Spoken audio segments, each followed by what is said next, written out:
La moindre des choses quand on exproprie quelqu'un, c'est de ne pas demander de payer des réparations un siècle après. Salut à toi internaute, il ne m'a pas fallu 2 heures à mon retour du Liban où s'est tenu le premier voyage du pape Léon XIV dont je comptais initialement vous parler ici, pour tomber sur une petite dinguerie, un petit édito des familles. Une chronique du Monde signée Michel Guérin dont j'aurais déjà pu vous parler pour sa critique du film Sacré-Cœur il y a quelques semaines, qui était selon lui destiné aux paroisses, aux catholiques pratiquants, leur entourage et quelques brebis égarées. Ce qui, de ce que je sais des réalisateurs d'ailleurs, est complètement faux. Non, je veux bien parler de sa dernière chronique au titre provocateur à souhait, à savoir « Le triomphe de Notre-Dame de Paris accentue la posture peu charitable de l'Église qui refuse de faire payer l'accès de la cathédrale aux touristes ». Alors je pense que vous comme moi, la première réaction qu'on a, c'est de se dire comment en faisant entrer plus de personnes chez soi gratos, on serait moins charitable. Eh bien, ça c'est ce que Michel Guérin va tenter de nous démontrer. Alors je vous préviens tout de suite, je n'ai pas accès à l'entièreté de la chronique comme je ne suis pas abonné au Monde, donc si quelqu'un a envie de m'envoyer en MP l'ensemble de la chronique, ça m'intéresse bien. En tout cas, ne vous en faites pas, avec ce qu'on peut déjà y lire, il y a de quoi bouffer. Et petite remarque avant de commencer, je critique bien ici le travail d'un édito, le fond d'un édito. Je n'ai absolument pas envie de déclencher aucune cabale que ce soit contre une personne en particulier. D'autant que s'il peut y avoir beaucoup de mauvaise foi dans beaucoup d'articles qui traitent de l'église catholique et même de la religion en général, on va pas se mentir, dans les médias généralistes, c'est surtout aussi beaucoup d'ignorance. C'est donc parti pour la petite lecture critique. Nous avons passé quelques heures à Notre-Dame de Paris, au milieu de visages émus, sur la résurrection après les cendres. Les grappes humaines se bousculent, s'interpellent, font des selfies, chahutent, rigolent. Toutes les 5 minutes, un élégant signal singe, un... Je pense que je le fais vachement bien. Suivi d'une voix féminine en 3 langues. Silence s'il vous plaît, silence please, silencio por favor. J'ai fait allemand. Dans le public, les langues étrangères sont écrasantes. Effectivement, c'est un problème à Notre-Dame de Paris. Non pas les langues étrangères, non, ne me faites pas dire ce que j'ai pas à dire. Le fait que, comme il y a énormément de touristes, énormément de personnes qui passent visiter l'édifice, c'est quand même relativement difficile de garder un certain climat de prière. Et je ne vais pas dire de silence, parce qu'on va le voir dans la suite de l'article, j'ai un petit peu un problème avec ce terme, surtout dans une cathédrale. Et j'avoue que pour beaucoup de personnes, moi le premier d'ailleurs, l'agitation c'est quelque chose qui m'empêche pas mal de prier, mais ce qui fait que d'ailleurs qu'il y a des endroits comme Lourdes avec lesquels j'ai souvent eu du mal concernant la prière. Mais bon, ça c'est plus des questions de goût et des couleurs, il y en a que ça dérange beaucoup moins. Lundi 8 décembre marquera le premier anniversaire de la réouverture de la cathédrale. 11 à 12 millions de personnes en auront fait l'expérience en 12 mois, on va pas se mentir, c'est sacrément stylé comme chiffre, contre 9 millions avant l'incendie. Le chiffre est époustouflant, dominant largement le Sacré-Cœur, dis donc, le Louvre ou Versailles. Plus Notre-Dame triomphe, moins notre conviction change, il faut en faire payer l'accès, nous l'avons déjà écrit, nous le réitérons, et moi je vais réitérer que c'est une belle connerie. Je fais la traduction, plus il y a de monde qui passe à un endroit, plus il y a de l'oseille à se faire, regardez ne serait-ce que les autoroutes, alors pourquoi nous, crétins que nous sommes, ne mettons pas une barrière de douane, un péage finalement à l'entrée de l'édifice. Et Notre-Dame de Paris n'a évidemment déjà aucune retombée économique indirecte, je veux dire, qui va aller en France à Paris pour aller voir Notre-Dame de Paris ? Ah bah oui, 12 millions de personnes visiblement. Mais je suis d'accord, Notre-Dame de Paris rapporte déjà de l'argent indirectement, alors pourquoi ne pas faire en sorte qu'il rapporte directement plus d'argent, c'est vrai ? Eh bien parce que l'Église de France, qui n'existe pas, l'Église de France n'existe pas, on va pouvoir en parler de ces termes, c'est l'Église en France, s'il y avait une Église de France, il n'y aurait pas de laïcité, parce qu'il n'y a pas d'Église qui appartienne à l'État français. Et donc l'Église en France ne le veut pas, on va corriger, estimant que Notre-Dame est un symbole d'universalisme, de générosité, de silence, de prière, donc de gratuité, qui vaut don de Dieu, c'est à la fois un chouïa vrai et largement faux. Alors, c'est ce paragraphe qui est un chouïa vrai et largement faux. Déjà, quand on dit un chouïa vrai et largement faux, souvent, il faut des arguments derrière. Et comme je le disais, une église, une cathédrale, avant d'être un lieu de silence, parce qu'on n'est pas dans un monastère où les moines ou les sœurs ont fait vœu de silence, c'est avant tout un lieu de prière et de rencontre, et le silence est censé servir à ceci. Et donc en quoi Notre-Dame n'est pas un symbole d'universalisme ? Ça à la limite je peux bien le comprendre puisque ça reste un bâtiment ancré dans la culture où il a été fait, à savoir la culture française du Moyen-Âge, et donc du christianisme qui ne représente pas toute l'humanité, oui à la limite. Mais en quoi le fait d'avoir un monument gratuit, ce qui est factuellement le cas et d'ailleurs ce que reproche cette chronique, un monument donc qui veut parler de générosité, Qu'est-ce qui est faux là-dedans? Et non, ce n'est pas parce qu'un lieu est très visité qu'il n'est pas également et avant tout un lieu de prière. On se pince devant tant d'aveuglement, je ne te le fais pas dire, mais surtout de mauvaise foi, au point qu'une autorité catholique a pu dire qu'elle ne savait pas distinguer le touriste du fidèle. Eh ben c'est normal.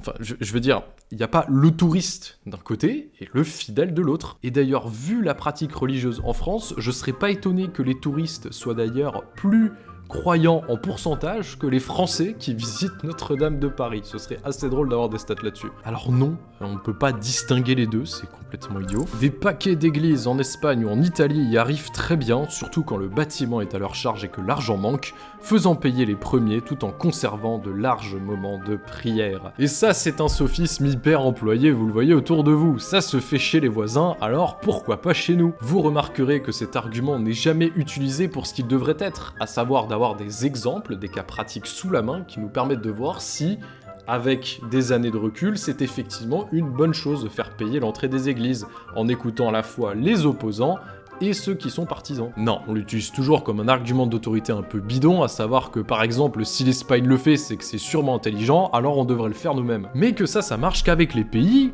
qui sont bien vus par les personnes auxquelles on s'adresse. Si je vous prenais un autre exemple de pays qui fait payer l'entrée de ses églises, mettons au hasard la Turquie, qui se fait un pognon de dingue sur son patrimoine chrétien, qui ne représente pourtant aujourd'hui que 0,1% de sa population, avec des prix d'entrée d'ailleurs tellement dingues que la plupart des locaux et des touristes ne peuvent pas y accéder. Mais bon, je suis sûr que ce n'est pas un prix énorme qui est demandé par ce chroniqueur, on va voir ça après. Et puis vous savez, avec ce genre de raisonnement tout devient possible, tenez, le prix d'entretien des églises tellement élevé, il suffit d'en détruire quelques milliers, comme ça, de manière arbitraire, en disant que, mettons, elles ne respectent pas telle ou telle norme de sécurité. Après tout, les Chinois le font bien. Mais merci en tout cas de rappeler que ce débat autour de l'entrée payante des églises ne touche pas que la France. Du reste, la distinction des publics est déjà ébauchée à Notre-Dame. Non. Les foules de touristes accomplissent une ronde lente en empruntant le déambulatoire, font le tour, admirant chapelles, tableaux et vitraux. C'est ce chemin qu'il faut faire payer. La nef, elle, aux abords de l'hôtel, est veillée par un bénévole réservant une 60aine de chaises à ceux venus prier sans faire de photos, nous dit-il. Ça, c'est la phrase typique de quelqu'un qui n'a pas compris ou ne veut pas comprendre à quoi sert réellement une église. Déjà, parce que je l'ai dit, c'est pas parce qu'on est un touriste qu'on peut pas également être un fidèle. Un fidèle. Pas infidèle, bref, vous m'avez compris. Ensuite, parce que l'église accueille tout le monde. Figurez-vous que vous soyez baptisé ou non, vous êtes vraiment les bienvenus. Que vous ayez été confessé il y a 3 ans, il y a 3 jours ou jamais, ça ne change strictement rien. Et enfin, parce que non, les chrétiens ne s'amusaient pas à faire d'aussi beaux vitraux, des bâtiments aussi grands et aussi majestueux avec une telle acoustique et de telles œuvres d'art, juste pour faire quelque chose de joli. Peut-être que beaucoup n'y voient que de l'art, et c'est vrai que c'est magnifique, les églises et les cathédrales de France, elles ne seraient pas aussi visitées sinon, sauf qu'à travers tout ça, on raconte quelque chose, on raconte l'histoire du salut, de notre foi, de l'amour du Christ. Alors dire que venir à Notre-Dame pour prier, ça consiste à aller directement tout droit dans la nef sans regarder ce qu'il y a sur les transepts, sans prendre de photos ou quoi que ce soit, c'est un argument encore plus claqué au sol. Mais mettons que vous avez raison, on va faire payer les consommateurs de l'art et on va laisser les illuminés faire leurs alléluia au milieu de la pièce. Notre-Dame a été restaurée grâce à 843 millions d'euros de mécénat, son entretien annuel est assuré par l'État, donc par le contribuable, comme celui de 86 autres cathédrales en France, mais l'évêché se permet d'afficher un égoïsme satisfait. Car sachez-le, chers lecteurs du monde, un catholique, un évêque ou une association diocésaine ne contribue en aucun cas à l'effort collectif. Par exemple, moi, si je paye pas d'impôts, bon, c'est pas uniquement parce que je suis pauvre, c'est aussi parce que je suis baptisé catholique et que mon baptême donc m'exempte de tout impôt. Les associations diocésaines loi de 1905 ne sont évidemment pas soumises à toutes ces questions bêtes de code du travail, de cotisation sociale, de TVA et j'en passe. Et c'est là que j'ai envie de vous dire, heureusement que l'État a exproprié l'église de ces églises parce que sinon, qui paierait aujourd'hui pour l'entretien ? Vous sentez que je me retiens depuis le début de l'article. Instaurer à Notre-Dame un billet à 25 €? Combien ? Pour les 2/3 des 11 millions de visiteurs, rapporterait 200 millions d'euros par an. Ce serait providentiel pour venir en aide aux 4000 églises protégées au titre des monuments historiques qui sont en mauvais état ou en péril, pour donner un coup de main aussi aux cathédrales en région considérées comme puissants fonds, entre les chantiers qui finissent, ceux qui commencent, ceux qui sont annoncés. Et voilà pourquoi je parle d'inversion accusatoire dans cette chronique. Effectivement, ces chiffres sont très alarmants, mais pourquoi notre patrimoine religieux est dans un tel état? Que je sache, c'est bien à l'État et aux communes communes de gérer les réparations et non pas l'entretien quotidien d'ailleurs, hein, ça c'est à la charge des paroisses, mais c'est quand même vachement mal fait comme système, vous avez raison. Et c'est pourquoi soyons constructifs et avançons ensemble à la fois pour la laïcité et les économies de l'État, et bah rendez les églises à l'église. Mais attention, pour bien rendre justice, je propose de rendre tous les biens qui appartiennent à l'église. Je vous rassure 3 fois rien, hein, les monastères, les écoles, les évêchés, les hôpitaux et j'en passe qui appartenaient à l'église. Ce serait un très beau geste pour la laïcité dans ce pays, ça permettrait de finaliser cette séparation des églises et de l'État qui vous est si chère. Je trouve d'ailleurs que c'est un comble que dans le pays de la laïcité ce ne soit pas encore fait. D'ailleurs, ça date de quand là que l'État est propriétaire des églises? Ah oui, 1905. Comme quoi la laïcité, c'est un peu quand ça vous arrange. Parlons plus sérieusement, il y a eu des morts au début du XXe siècle pour que les églises restent des lieux accessibles et gratuits pour tous. Car non, c'était pas dans le projet de base de les laisser gratuitement à disposition des fidèles dans la loi de 1905. Et pourtant, c'est quand même fait voler par des personnes qui, sous couvert de lutter contre les influences de l'église, ont surtout cherché à voler son patrimoine. Quelle ironie. L'État consacre chaque année plus de 150 millions d'euros au patrimoine religieux, ce qui est loin de couvrir les besoins. Il doit aussi répondre aux imprévus, trouver par exemple 32 millions d'euros pour faire renaître la cathédrale de Nantes incendiée en 2022, et comment entretenir les 14 000 églises plantées dans des communes de moins de 3 000 habitants, donc démunies. Et maintenant que ce patrimoine n'est plus assez rentable, il faudrait faire payer à chaque personne qui vient 25 € en vidant par là même l'essence de ce qui fait le patrimoine religieux. Dans une France en pleine crise politique, économique, sociale et spirituelle, tout ça pour réparer les conséquences de vos politiques de destruction du patrimoine, pas que religieux d'ailleurs.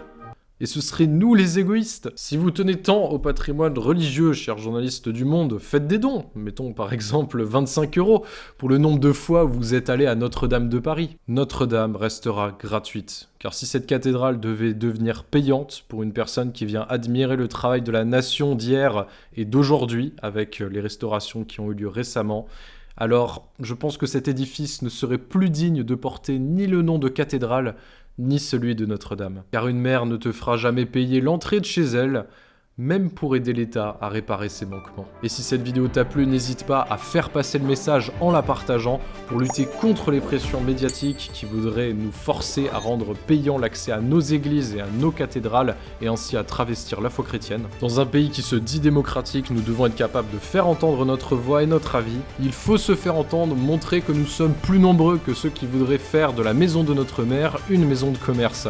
Allez, à très vite sur Ictus, salut.